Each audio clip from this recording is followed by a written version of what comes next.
have an alarming consumer alert tonight. A brand of ceiling fans recalled after reports that the blades will detach. The Consumer Product Commission says there has been at least 47 reports of the blades separating from the Hampton Bay Mara ceiling fan.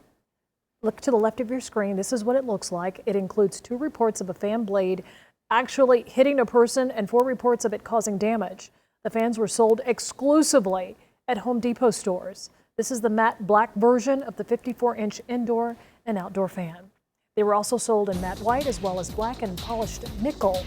The fans were sold between April and October of this year. Look on the CBS 46 app. We've got all of the information you need posted and a video of how you can check to see if this is your ceiling fan.